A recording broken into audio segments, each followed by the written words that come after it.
Gente linda, comienza Canarias de ida y vuelta.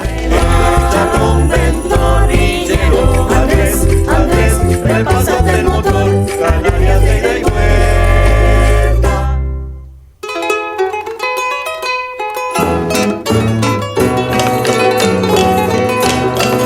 Buenas a todos, sean bienvenidos a un nuevo programa. Es un placer compartir el encuentro cada semana y estrechamos el abrazo y más a todos nuestros paisanos de La Palma, quienes siguen día a día atravesando estos difíciles tiempos. Es así que la directora del Instituto Geográfico Nacional, María José Blanco, alerta que podrían producirse explosiones en el agua y liberación brusca de gases y olas. Los fenómenos que surjan a causa del desplome lábico no acarrearán peligros para la población, según prevén los expertos.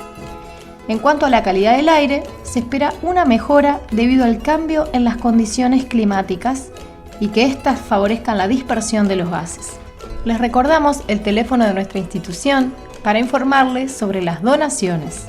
Es el 2-203-5291, de lunes a viernes de 10 a 19. Por más pequeña que creas que sea tu contribución, es un granito de arena que suma y ayuda muchísimo a todo el pueblo palmero en este difícil momento.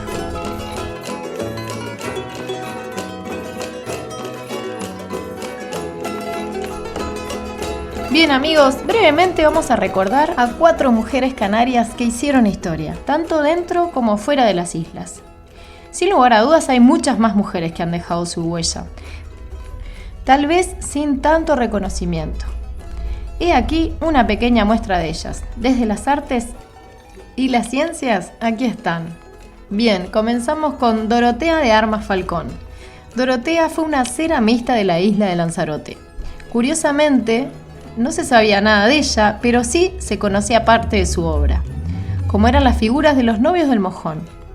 Aprendió el oficio de su madre y hasta el año de su muerte, en 1997, vivió y trabajó en su taller del Camino de las Montañetas, produciendo loza doméstica y pequeños juguetes de barro, idolillos de origen aborigen canario, como los caballos de 3 patas, o los ya mencionados novios del mojón, que la hicieron famosa incluso fuera del archipiélago.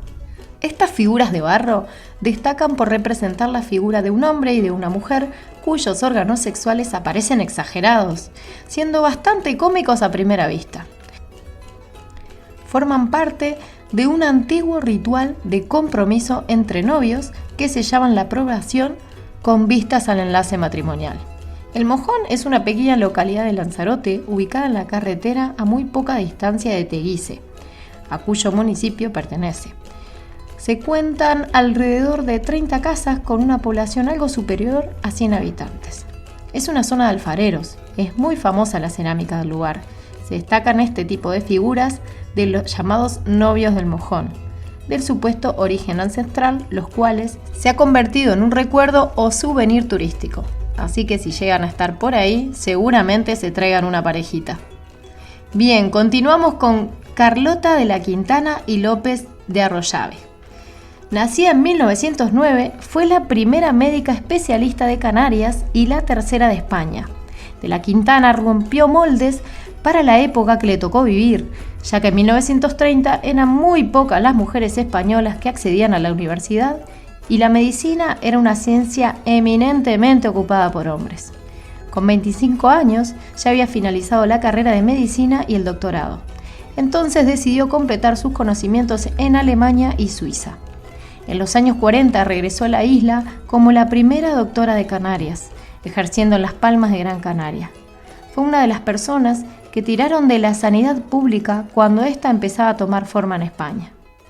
En su consulta se amontonaban los pacientes, que confiaban en ella por su profesionalidad, su cercanía y conocimiento de la gente del barrio. La otorrinolaringóloga era conocida como la doctora de los pobres, por ayudar a personas sin recursos. Las anécdotas de aquella profesional llenarían un libro, como una popular en la que una madre desesperada le espetó: «El doctor me ha dicho que mi niño tiene un gato enterito en el estómago». «¿Cómo? ¿Un niño tan pequeño puede comerse un gatito?».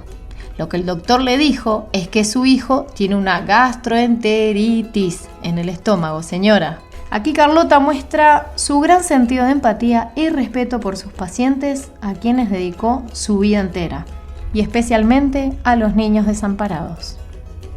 Mara González. Tamaragua, señores. O lo que es lo mismo, buenos días, bienvenidos y bien hallados. María del Pino González González, la voz de Canarias, despertaba así a todos los isleños cada mañana. Nacida en el barrio de San Blas, en Santa María de Guía, Mara González fue una periodista que forma parte de la memoria radiofónica de las islas, sonando en los hogares canarios desde el año 1966. Dirigió y presentó el programa Tamaragua, Buenos días, en la radio Las Palmas, que estuvo 22 años en antena. Tras realizar crónicas para la SER en distintos programas nacionales, tuvo una importancia trascendental para la creación del Departamento de Informativos de Radio Las Palmas, donde destacaron sus reportajes sociales sobre los núcleos más deprimidos de la ciudad. Trabajó con María Mérida en La Actualidad Española, con Manuel Martín Ferrand en La Hora 25, con Joaquín Prat en Otras Cosas y con Iñaki Gabilondo en Hoy por Hoy. Además contribuyó a través de programas especiales a la creación de centros de acogida como la ciudad de San Juan de Dios, en El Lazo, el hogar Nuestra Señora del Pino o el asilo de ancianos de las Hermanas de los Ancianos Desamparados en Tafira, y destacó por encabezar campañas especiales para ayudar a víctimas de catástrofes naturales. Continuamos con Lola Massieu. Dolores Massieu Verdugo, más conocida como Lola Massieu, nació en Las Palmas de Gran Canaria en 1921, destinada a convertirse en una de las mujeres que formaría parte de la primera generación femenina de la vanguardia en Canarias. Aprendió sus primeros pasos en el dibujo en la academia de su tío Nicolás Massieu y de la mano de su tío abuelo, Nicolás Massieu Falcón. A lo largo de casi 2 décadas, escondida a los ojos del público y de la crítica, Lola Massieu fue desarrollando las claves de su pintura.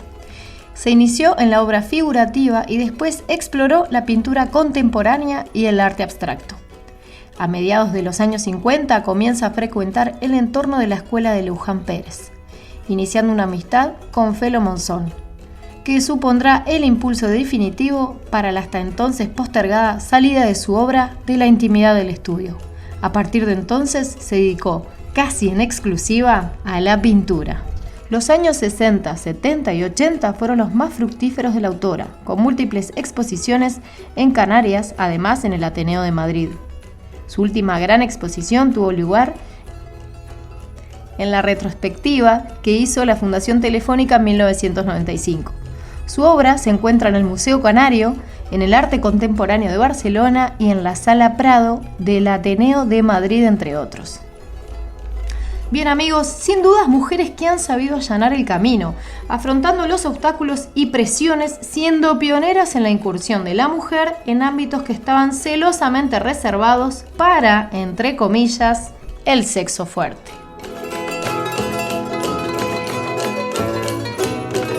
Comienza ahora nuestro espacio de historia, una historia que forja firmemente la identidad canaria, y cuán valioso es conocerla desde otras aristas. Para ello, nuestro amigo, el historiador José Ismael Rodríguez, quien con toda su formación y motivación nos acerca a los hechos que dieron cuna a la identidad del pueblo canario. Adelante, José Ismael. Aguninek y Acorán, Inet Sahaná, Sakú Nam. Me encomiendo a Dios que está adherido a este hueso de aquí que es levantado. Buenos días, queridos amigos del Tagoror de la Historia. Con ustedes, como siempre, José Ismael Rodríguez Delgado de Molina. Con esta frase, los menseyes juraban su puesto al acceder a la máxima jefatura de su menseyato. Nos encontramos ya, queridos amigos, en el año 1494. Todas las Islas Canarias han sido derrotadas e invadidas por los europeos, y solo queda Achinet, Tenerife. Achinet y los guanches. Hay que tener en cuenta que la isla de Achinet, la isla de Tenerife, es la isla más grande del archipiélago. Era la isla más poblada en aquel momento y se encontraba dividida en 9 mencellatos, en 9 reinos. Como ya hemos visto con anterioridad en otros programas, la isla de Tenerife, la isla de Achinet, fue en su momento gobernada por un solo hombre al cargo de la máxima jefatura de la isla, y con posterioridad fue dividida en 9 mencellatos, 10 mencellatos si contamos a la punta del Hidalgo y a Sevensui, aunque este territorio, en principio, Sevensui como jefe de ese cantón, de ese territorio. Aunque siempre se dice que era un mencellato de segundo orden, es decir, ni siquiera Sevensui tenía el título de mensei. También tenemos que recordar que aunque estemos en 1494, a lo largo de los años y las décadas anteriores, como ya hemos visto y como ha sucedido en otras islas, los franceses, portugueses y castellanos en último lugar, castellano-aragoneses, no han parado de hostigar a la isla de Tenerife, de hacer incursiones para robar ganado, para robar materias primas, para secuestrar y esclavizar a personas. No han parado a lo largo de todo el siglo XV. Pero es en este momento, en 1494, cuando Alonso Fernández de Lugo pone definitivamente sus ojos en la isla de Tenerife. Como ya hemos visto, ya había sufrido una primera derrota en la zona de Aguere, en la laguna de Aguere. Había sufrido una primera derrota que había coincidido en un viaje de regreso a Gran Canaria de él, mientras intentaba derrotar a los aguaras, a los palmeros.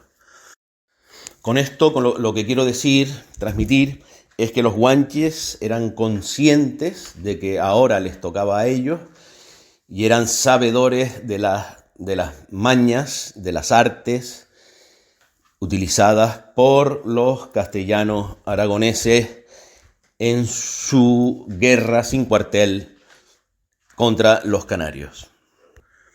Como dijimos anteriormente, la isla de Achinet, la isla de Tenerife, estaba dividida en ese momento en 9 mencellatos. Habían 9 menceyes, que serían, el primer mencellato sería Naga, la zona de Anaga, donde gobernaba Benearo II. También estaba Tegueste, el mencellato de Tegueste, cuyo mensei se llamaba también Tegueste. Como ya dijimos, encontramos la punta del Hidalgo, gobernada por Sevensui. Lo llaman el mensei pobre. Después estaba también el mencellato de Tacoronte, donde gobernaba Acaimo. El mencellato de Icot, gobernado por Pelicar. Taoro, que es el mencellato más importante de la isla de Tenerife, donde gobernaba el mensei Bencomo.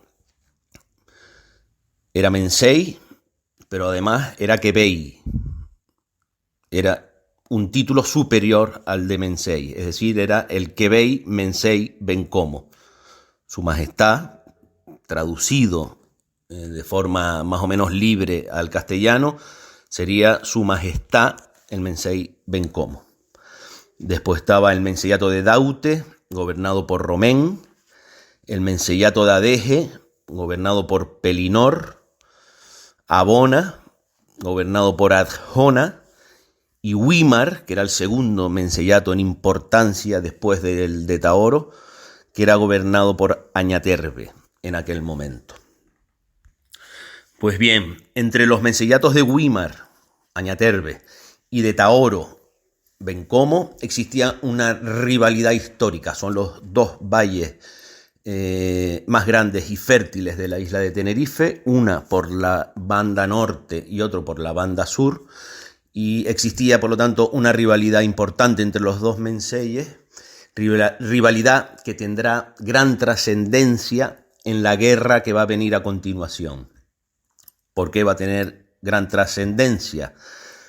Porque Añaterbe, el mencey de Güímar, pacta, es el único mencey de Tenerife que pacta de forma explícita y colabora en la guerra de conquista e invasión con Alonso Fernández de Lugo.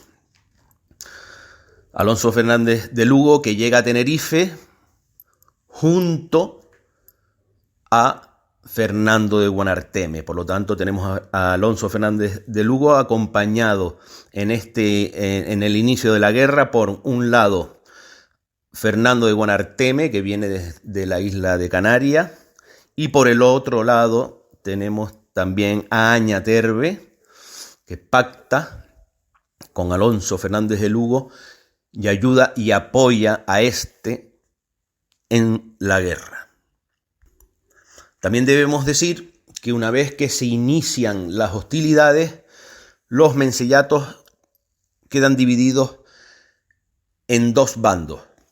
Están los bandos de guerra, abiertamente enfrentados al invasor, bandos de guerra que serían los menceyatos de Tegueste, Tacoronte, Icod, Taoro, Daute, junto con la Punta del Hidalgo. Esos serían los bandos abiertamente enfrentados en el campo de batalla a Alonso Fernández de Lugo. Y después tenemos los bandos de pases, es decir, los que no se enfrentan directamente y en el campo de batalla al invasor, que serían el menceyato de Anaga, Adeje, Abona y Güímar.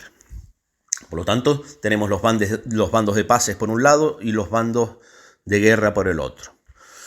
Lo que cada vez está más claro, según avanza la investigación, lo que cada vez está más claro, repito, es que estos bandos de pases no eran colaboradores con Alonso Fernández de Lugo, a excepción del de Güímar, y con matices. Podríamos definirlos y podríamos describirlos como una retaguardia, o sea, hicieron la función de una retaguardia y de un territorio seguro para los ejércitos guanches, para los ejércitos canarios. Es decir, bajo esta supuesta neutralidad,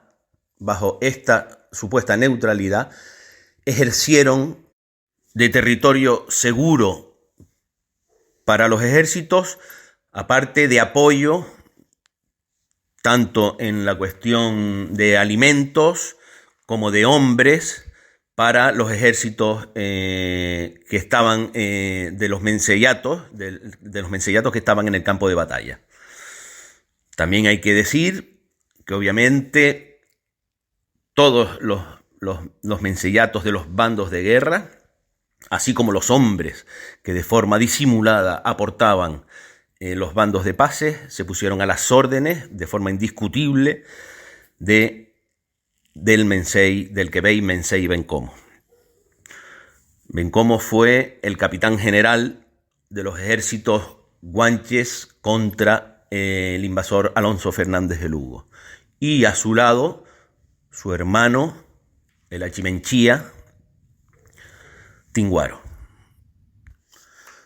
Bencomo, según cuentan las crónicas y según los cálculos hechos, el mencey Bencomo era una persona ya mayor para la época, pero sin duda con una fuerza física brutal, con una inteligencia natural impresionante y con un liderazgo en la isla absolutamente indiscutible. Así exceptuamos a Añaterbe, que fue el único que discutió su liderazgo y por esa razón actuó como actuó. También es importante advertir, antes de iniciar lo que sería el estudio y análisis de las incursiones europeas, así como de las batallas habidas, las victorias y derrotas tanto de unos como de otros, es importante advertir que Alonso Fernández de Lugo es una persona con ya mucha experiencia en la guerra en Canarias. No olvidemos que él llega por primera vez a Canarias, a la isla de Canarias, y asume el mando de lo que sería el fortín de Agaete. Después continúa hacia La Palma y es el que lidera la guerra y la invasión de la isla de La Palma. Ya ahora está intentando sojuzgar a la isla de Tenerife. Por lo tanto, es un hombre con mucha experiencia, sabe que en buena lid no va a lograr doblegar a los guanches, a los ejércitos canarios, a los ejércitos de Tenerife. No va a lograrlo en buena lid y por lo tanto, antes de iniciar las confrontaciones bélicas, se dedica a envenenar todos los nacientes de agua que va encontrando y que tienen noticias. Los envenenan para así diezmar a la población, diezmar al ganado y por lo tanto empobrecer la alimentación de los canarios, y todo esto lo hace antes de iniciar las confrontaciones bélicas. Con todos los nacientes de agua envenenados y con todos los depósitos de agua envenenados, la vida se hace difícil, se complica muchísimo en la isla de Tenerife. Y es ahí cuando Alonso Fernández de Lugo da comienzo a la campaña militar, entrando por las playas de Añaza, lo que hoy es Santa Cruz, y en dirección, una vez más, hacia Aguere. Pues muy bien, queridos amigos del Tagoror de la Historia, damos por terminada la reunión de hoy y ya será la semana que viene cuando iniciemos la descripción, el estudio y el análisis de las distintas batallas, de las distintas victorias y de la definitiva derrota de Achinet, de Tenerife y por lo tanto de Canarias. Como siempre, Tifawin, Tanemirt y Ahul. Buenos días, gracias y salud. Muchas gracias, José Ismael, por permitirnos seguir nutriendo nuestro conocimiento, los hechos, lo nefasto, la lucha y resistencia que siempre es parte de esta tan rica pero poco contada historia. Te esperamos ansiosos la próxima semana. Tifawin, Tanemirt y Ahul.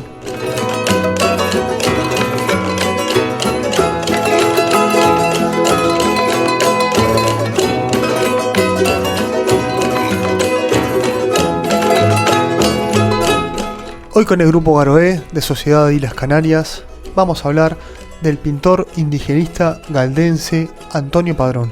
Antonio Padrón Rodríguez nació en 1920, vivió y murió en Gáldar. Pintor, escultor, ceramista, compositor, su existencia transcurrió en una íntima simbiosis con su tierra y con su gente, que llevó a sus cuadros y que dieron razón de ser a su arte. El espacio que habitó y las personas con las que convivió conformaron también el mundo al que el artista estaba unido vitalmente.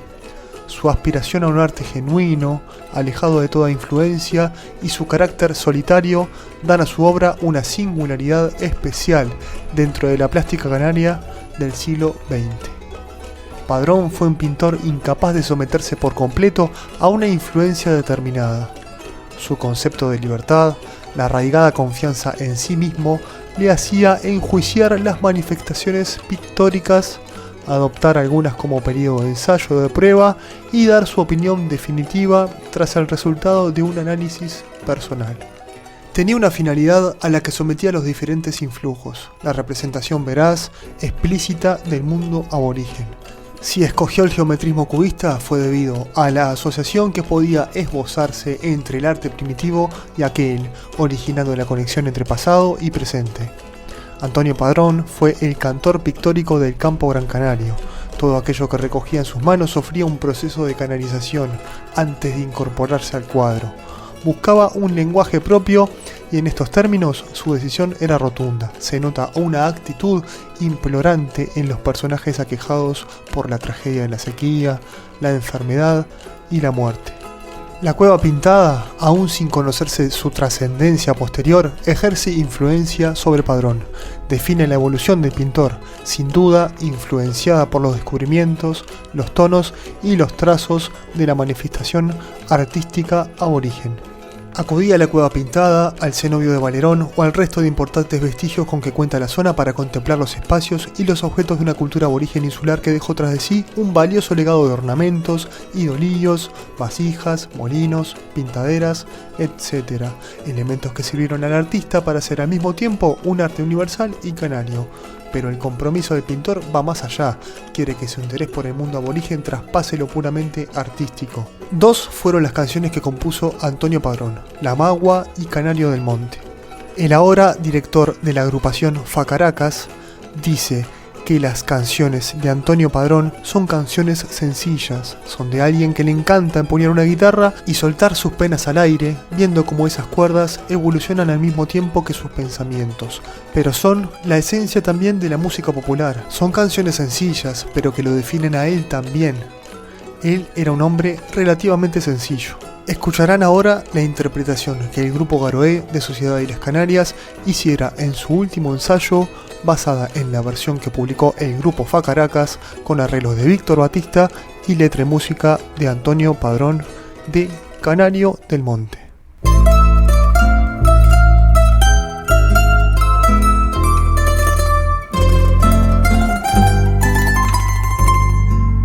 Tengo un canario del monte que ya no quiere cantar. Tiene las plumas mojadas,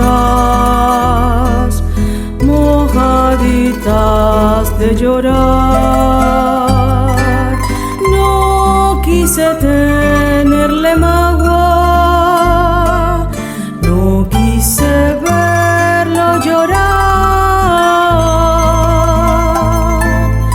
Le abro la puerta en la jaula, le entrego la libertad. Tengo un canario del monte que ya no quiere cantar. Tiene las plumas mojadas, mojaditas de llorar.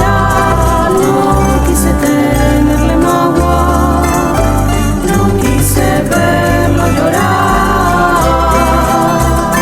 Le abro la puerta a la jaula, le entrego la libertad.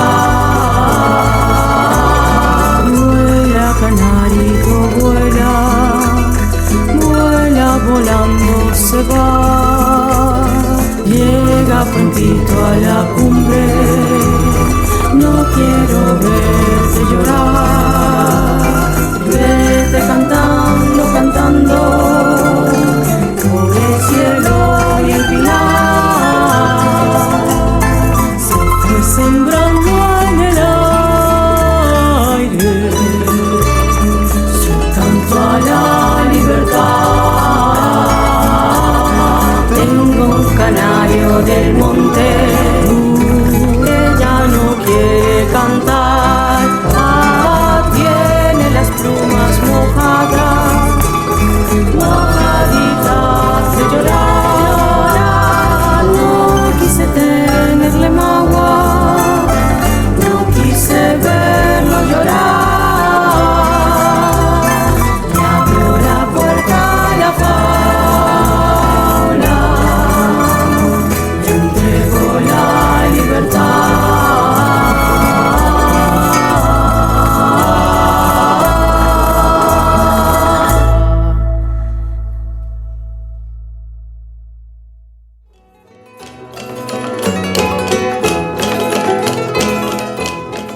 amigos, damos inicio a nuestro espacio literario. Vamos a seguir disfrutando de la obra de Alberto Vázquez Figueroa. ¿Y quién mejor que nuestra amiga y actriz, desde Gran Canaria, Hermi Orihuela? Te escuchamos, Hermi. Hola queridos, queridas, aquí estamos en un programa más y en este también vamos a seguir los pasos de nuestro querido Alberto Vázquez Figueroa y esta vez también nos vamos a África. Estuvimos la semana pasada con la novela Tuareg, en este caso estamos con la novela Ébano. La acción de esta intensa novela transcurre también en ese continente maravilloso, en África. Sus principales personajes son un fotógrafo europeo y su esposa, que es una muchacha negra, deportista e idealista, que se esfuerza en llamar la atención del mundo occidental hacia su pequeño país africano. Al llegar a África, en un viaje de novios, la mujer es secuestrada. A partir de aquí, el marido vive una auténtica odisea tras los pasos que van dando los secuestradores y la joven recorre un calvario que la llevará hasta Arabia, donde le espera un destino cruel, ser vendida a un poderoso jeque árabe. Como ya sabemos, Vázquez Figueroa, nuestro querido Alberto, nace en Tenerife, pero poco después se ve exiliado con su familia a África por motivos políticos, donde pasó toda su infancia y su adolescencia. Por eso dedica esas novelas a África. Conoce bastante de ella. A los 20 años, como ya sabemos, se convirtió en profesor de submarinismo en un buque escuela. Cursó estudios en la Escuela Oficial de Periodismo de Madrid y a partir de 1962 empezó a trabajar como enviado especial de Destino, La Vanguardia y posteriormente Televisión Española. Tras 15 años de periodismo se centró en su trayectoria literaria, con más de 40 libros publicados y traducidos a los más diversos idiomas. 9 de sus novelas han sido llevadas al cine y hoy en día es uno de los autores más leídos del panorama literario español. Así que este hombre tan interesante, con tantas novelas en su haber, sigue siendo protagonista hoy también en este encuentro semanal que tenemos y que me hace tan feliz. Esta sin duda es una historia que a mí me atrapó desde el primer momento y que mantiene la intriga hasta el final. Además, toca un tema duro que desgraciadamente sigue existiendo y que si ya era vergonzoso hace 30, 40 años, aún lo es más en pleno siglo XXI. Aunque no queramos verlo, la esclavitud y el tráfico de personas siguen existiendo. Muestra una realidad ajena para muchas personas y nosotros aquí hoy queremos hacerla visible porque, como bien he dicho, sigue sucediendo a día de hoy. Esta novela mantiene un ritmo trepidante y que está todo el rato, el lector está todo el rato en vilo, hasta la última página. El tema ya sabemos que tiene una gran dureza, esa esclavitud, esa manera de someter a otras personas para nuestro propio placer.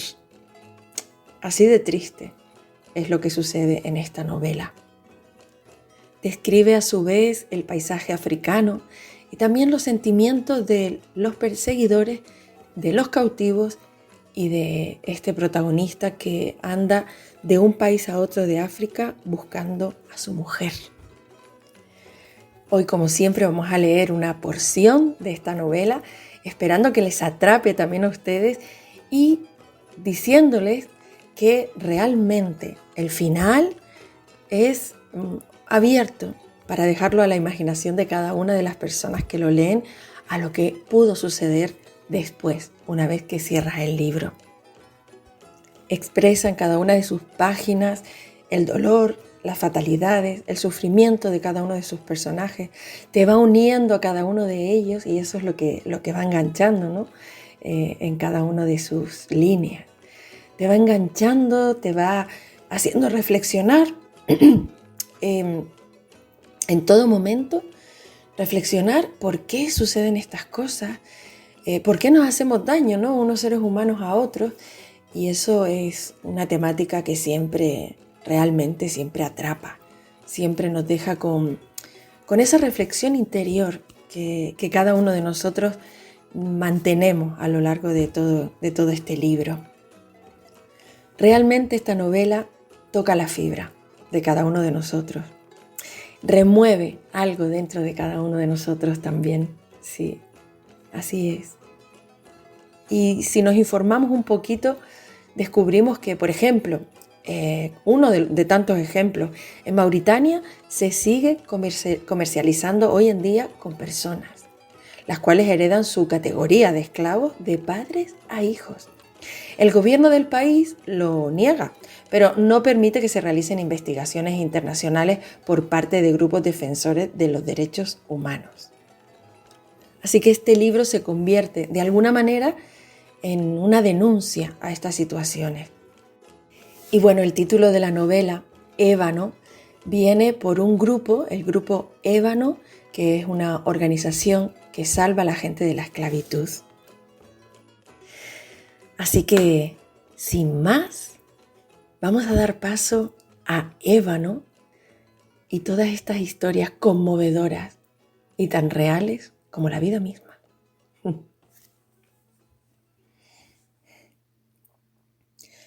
Aún faltaba una hora para el amanecer, y ya estaban en pie y en marcha, atravesando el espeso bosque tropical. Llovía en lo alto, sobre las copas de los árboles gigantes, pero de la lluvia no llegaba más que el rumor, porque el agua tardaría en atravesar el espeso techo de hojas y ramas. Cruzaron un riachuelo, un pantano de nipa, un segundo y hasta un tercero, y distinguieron cerca, entre el víscero, la silueta de un elefante que se alejó aprisa en la penumbra de la primera claridad imprecisa. Poco después, la selva comenzó a ralear y por último alcanzaron terreno libre, una amplia sabana de altas gramíneas, salpicada de acacias y arbustos leñosos de pelado tronco y alta copa. David fue avanzando muy despacio, paso a paso, como si estuviera cometiendo un acto prohibido, violando la naturaleza. Y así siguió 20 metros, 30, 40, mientras los antílopes entrechocaban sus cuernos para retroceder de inmediato a tomar nuevas fuerzas, instante que uno de ellos aprovechaba para mugir, furioso, intentando asustar a su enemigo. Disparó su cámara una y otra vez, aproximándose al abrigo de las altas matas, hasta colocarse a menos de 50 metros de distancia. Se detuvo entonces a observarlos fascinado, a solas con el mundo y los dos machos que libraban la eterna lucha del amor y la muerte, como venían haciendo sus antepasados desde el comienzo de los tiempos. Dios, hubiera pasado horas contemplándolos, olvidado de todo, incluso de la cámara que colgaba de su cuello, tan hipnotizado como el día que vio a una gacela corriendo por las pistas de una villa olímpica. Luego David tomó asiento junto a Dóngoro, que le ofreció pan, agua y queso de cabra. Ni él ni Ansok habían prestado la menor atención al hermoso espectáculo de la lucha entre los machos. Para ellos, cazadores furtivos, el único animal bello era el animal muerto. Los antílopes no representaban más que piel y cuernos. Los elefantes, marfín. Los búfalos, cuero y testuz. La piel de uno de los machos podía valer $10 en Douala, Yaoundé o Forlami. Y si no los mataban era porque él, David, lo había prohibido. Se les advertía inquietos al ver alejarse impunemente $20 y 2 hermosos pares de cuernos, pero no podía culparles. $20 constituían una pequeña fortuna para ellos y no inventaron el matar por matar. Hasta la llegada del hombre blanco al continente, los africanos no cazaron más que lo justo para vestirse y alimentarse, dejando que las grandes manadas cubrieran la pradera sin que jamás el ser humano soñara con aniquilarlas. Fue necesaria la bárbara costumbre blanca de la caza por diversión para que el indígena descubriera con asombro que las bestias tenían un nuevo valor como trofeo. En su sencilla mentalidad no cabía la idea de que matar a un animal indefenso fuera algo digno de admiración, y tan solo las fieras abatidas, cara a cara y con peligro de la vida, merecían que su piel fuera colgada de una pared. Pero ahora, por culpa del afán exhibicionista de los blancos, medio centenar de especies autóctonas habían desaparecido de la faz de África, y otras tantas corrían serio peligro de extinción. Tras algunas reflexiones más, reanudaron la marcha, que fue ganando velocidad hasta hacerse agotadora, sin que David supiera si atribuirlo a las huellas o a que comenzaba a caer la noche y sus compañeros no parecían felices con la posibilidad de perderse y dormir en el bosque en compañía de sombras y de diablos. Tampoco él tenía interés en dormir bajo un árbol, sabiendo que al término del camino, más allá del bosque y del río, aguardaba una carretera polvorienta y al final una roulotte con aire acondicionado, luz eléctrica, cerveza helada, una pierna de venado al horno y una cama ancha y mullida. Y su esposa, Nadia. Así que apresuraron el paso, pero al verlos de lejos, un grupo de mujeres corrió a su encuentro. Daban grandes gritos y agitaban los brazos. No entendía su sonoro dialecto y tuvo que aguardar la traducción de Ansok. Su oscuro rostro pareció transformarse. La señora ha desaparecido. Bajó a bañarse en la laguna y aún no ha vuelto. Sintió de repente que todo giraba a su alrededor y tuvo que apoyarse en Dóngoro y tardó en reaccionar. No es posible, no es posible. ¿A qué hora se fue?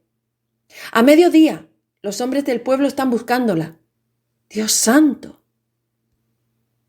Echó a correr hacia la roulotte, alimentando la esperanza de encontrarla en ella, negándose a admitir lo que decían. ¡Nadia! ¡Nadia! Pero Nadia no estaba. Se dejó caer en la cama y el lugar se llenó de mujeres y niños que curioseaban cada rincón, hacían correr el agua de la ducha o revolvían la pequeña despensa.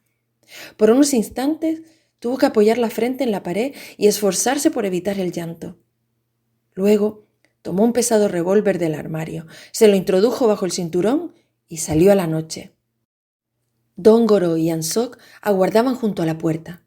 Llevaban linternas y estaban armados, el primero con su pesado Mannlicher, el segundo con una vieja escopeta de 2 cañones. Emprendieron en silencio el camino hacia la laguna, pero apenas habían recorrido 500 metros cuando una sombra que venía en dirección contraria les detuvo. «No vayan», dijo el hombre de la larga lanza. «Ya es inútil». David hubiese querido que aquellas palabras nunca salieran de su boca. «¿El león?», inquirió con un hilo de voz. El guerrero negó con un gesto. A la incierta luz de la linterna, su rostro resultaba inescrutable. Pero David creyó advertir una expresión de profunda pena en sus ojos cuando replicó lentamente: «Cazadores de esclavos». ¿Cazadores de esclavos? Seguimos sus huellas durante 4 días, hasta el río Beré, un afluente del Logón. Eran 7 hombres y llevaban por lo menos 20 cautivos. Las huellas de las botas de mi esposa se distinguían claramente. Tenía noticias de la casa de esclavos. Sabía de ella, de la misma forma que se sabe de las costumbres caníbales de las tribus del norte o de los feroces ritos de los hombres leopardo. Pero aquí, en África, nadie roba, mata, devora o sacrifica a un blanco, porque los blancos están contados. En cuanto uno desaparece, la represalia de las autoridades suele ser terrible. Por eso me cuesta trabajo admitir la posibilidad de que hayan raptado a su esposa. Sería la primera vez que los cazadores de esclavos secuestran a una blanca. Mi esposa es negra. Llevamos 2 meses casados. Era nuestro viaje de luna de miel. Oh, Dios, todo resultaba maravilloso y ahora es como una pesadilla. Tengo que encontrarla. Necesito recuperarla, cueste lo que cueste. No quiero parecer pesimista, pero no debe abrigar muchas esperanzas. Si, como asegura, esos cazadores de esclavos se estaban encaminando al nordeste, no resulta aventurado imaginar que su destino es la península arábiga, y quien entra en ella no sale jamás. Devora cada año miles de esclavos africanos. No crea que estoy tratando de mostrarme cruel, es tan solo que conozco la realidad. Si quiero un consejo, intente recuperar a su esposa antes de que la hagan cruzar el Mar Rojo. Más allá, desaparecerá para siempre. Mi consejo es que trate de hacerse la idea de que ha perdido a su esposa para siempre. Sé que la resignación resulta muy difícil, pero es como convencerse de que ha muerto. Pero no ha muerto, y la buscaré aunque viva 100 años. No podría descansar ni un minuto sabiendo que está sufriendo en alguna parte y no hago todo lo posible por salvarla. Le juro que la encontraré. La encontraré. Apenas hacía 2 semanas que nos habíamos sentado juntos aquí en la piscina del hotel, contemplando una puesta de sol semejante a esta. Y sin embargo se diría que había transcurrido una eternidad. Cenamos allí mismo, al aire libre, observando las luces de las piraguas indígenas que salían a pescar o que navegaban lentamente hacia las lejanas cabañas de la otra orilla del estuario. Recuerdo la conversación que tuvimos. Ella decía: nada ha cambiado desde los tiempos de Cristo. Pescan, cazan y viven, como lo hacían sus antepasados de hace 2000 años. Sí, podría pensarse que nada ha cambiado y sin embargo la historia jamás asistirá a una transformación tan brusca como la que está ocurriendo en el espíritu de mi gente. Los sacaron de sus selvas y sus campos para encontrarse en la ciudad con unos vicios que, por desconocidos, ejercen sobre ellos una atracción irresistible. La bebida, la droga, la prostitución. Están llevando al africano al mayor grado de degradación que conociera jamás. Nadie les empuja, sí, cierto, pero tú sabes que la mayoría de nuestros nativos son como niños a los que de pronto los colonizadores han enseñado infinidad de cosas para las que no estaban preparados. Yo tuve la suerte de estudiar en París. Soy negra y he vivido la mitad de mi vida en África, pero nadie me consideraría como una africana típica, y lo sabes. Desde niña tuve profesores y muy buena alimentación. Cosas ambas que faltan aquí. Blanco o negro, el problema del niño hambriento y sin educación es el mismo en todas partes. La cuestión es que en África hay más. Y lo sé. No está en mi mano solucionarlo todo, ni en la mía ni en la de nadie, pero si tuve la suerte de ir a una universidad y aprender cosas que pueden ser útiles a los míos, mi obligación es aprovechar esos conocimientos. 250.000 personas han muerto con las últimas sequías y otros 6 millones están en peligro de perecer. Quizá dentro de 30 años el desierto se haya comido 3 o 4 países que limitan con el mío.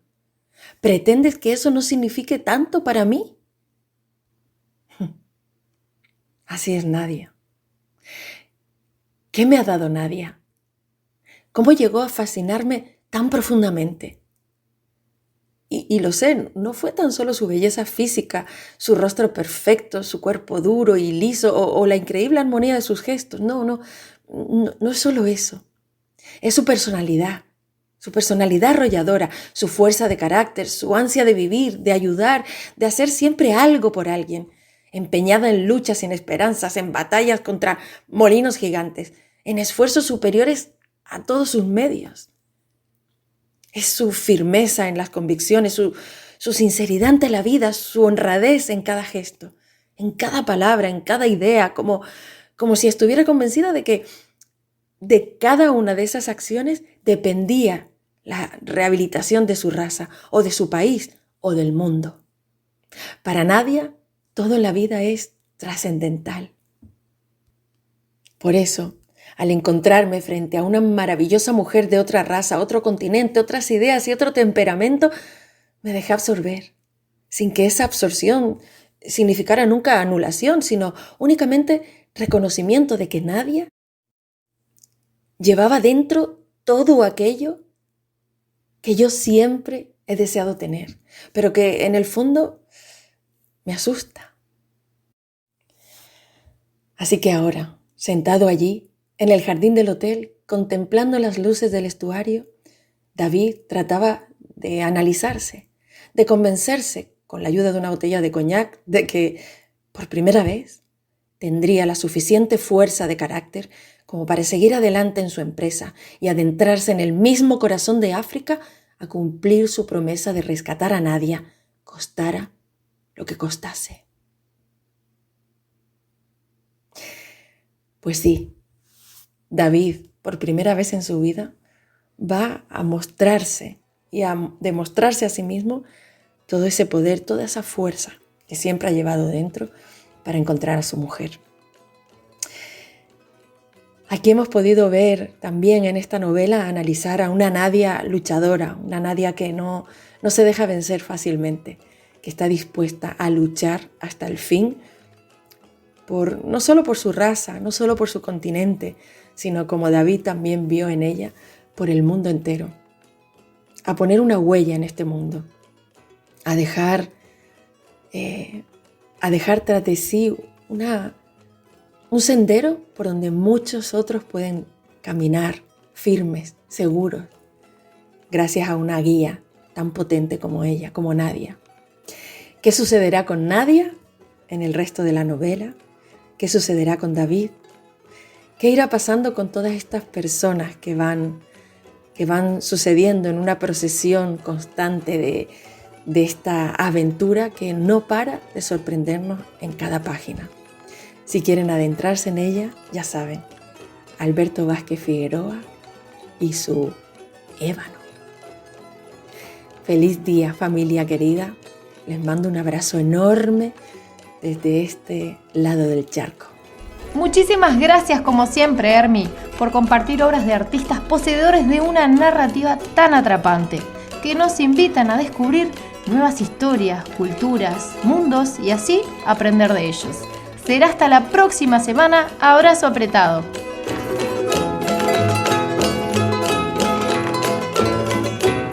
Bien amigos, continuamos con el programa y les contamos que mañana 10 de octubre se cumple un nuevo aniversario del nacimiento de uno de los mayores exponentes del modernismo lírico insular y el iniciador de la poesía canaria. Estamos hablando del gran Tomás Morales Castellano, de quien en programas anteriores nuestra querida Hermi nos deleitó con parte de su obra Las Rosas de Hércules. En esta oportunidad ahondaremos un poquito en su vida y su formación. Tomás Morales Castellano nació en la villa de Moya, en Gran Canaria, el 10 de octubre de 1884. A principios de la década de 1890 se traslada a la capital de la isla, Las Palmas de Gran Canaria, para ingresar en el Colegio San Agustín y en el 1900 se matricula en el curso preparatorio de medicina en la ciudad de Cádiz. 2 años después aparecen los primeros versos del poeta en la revista canaria El Teléfono. En 1904 se traslada a la Facultad de Medicina de San Carlos de Madrid, lo que le permitirá entrar en contacto directo con el ambiente literario del momento en la capital de España. Allí estrechará lazos con intelectuales isleños como Benito Pérez Galdós, Luis de Oreste Silva o Ángel Guerra, así como con algunos de los escritores modernistas españoles más destacados de la época, como Salvador Rueda, Francisco Villa Espesa, Carmen de Burgos, entre otros.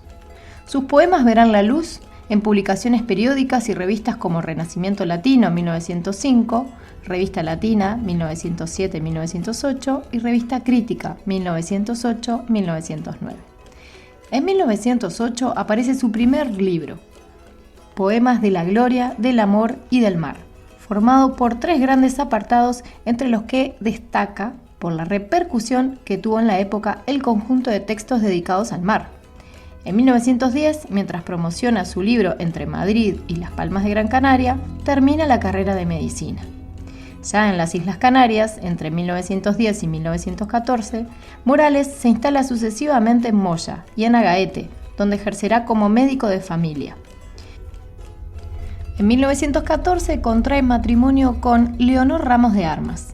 En esos años continúa publicando en prestigiosos medios de Europa e Hispanoamérica, como por ejemplo en la revista Mundial Magazine de 1911 a 1914, dirigida en París por Rubén Darío. Su regreso a Canarias le permitirá intensificar sus lazos con amigos como Alonso Quesada, Saulo Torón y Domingo Rivero, entre otros. A principios de 1919, el poeta se traslada con su familia a Las Palmas de Gran Canaria e ingresa en el Partido Liberal Demócrata. A finales de ese año ya tiene configurado el material que formaría el segundo tomo de Las Rosas de Hércules, pues el primero en realidad debía ser una edición corregida de poemas de la gloria, del amor y del mar. Se traslada a Madrid para cuidar la edición del libro, minuciosamente preparada por el poeta, como la atestigua el libro del autor que se conserva en la casa museo que lleva su nombre. El resultado es una magnífica edición, realizada al gusto de la estética modernista. Entre los colaboradores figuran el arquitecto Miguel Martín Fernández de la Torre, su hermano, el pintor Néstor, y el artista José Hurtado de Mendoza. En 1920, el estado de salud de Morales es muy delicado. Pese a ello, se dedica a la preparación del tomo primero de Las Rosas de Hércules. A lo largo de 1921, empeora su estado de salud hasta que el 15 de agosto fallece en su casa de Las Palmas de Gran Canaria.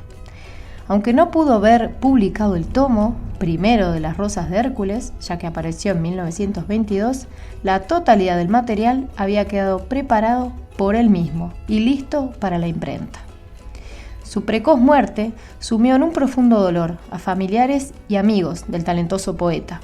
Tal es así que su amigo Quesada le dedicó el poema Siempre. Bien amigos, los vamos a dejar con un fragmento de Oda al Atlántico primero, ya que Tomás era un gran enamorado del mar. Y dice así: Puerto de Gran Canaria sobre el sonoro Atlántico, con sus farolas rojas en la noche calina, y el disco de la luna bajo el azul romántico, rielando en la movible serenidad marina. Silencio de los muelles en la paz bochornosa, lento compás de remos en el confín perdido, y el leve chapoteo del agua verdinosa, lamiendo los sillares del malecón dormido. Fingen, en la penumbra, fosfóricos trenzados, las mortecinas luces de los barcos anclados, brillando en las hondas muertes de la bahía. Y de pronto, rasgando la calma, sosegado, un cantar marinero, monótono y cansado, vierte en la noche el dejo de su melancolía. Extraído de Poemas del Mar.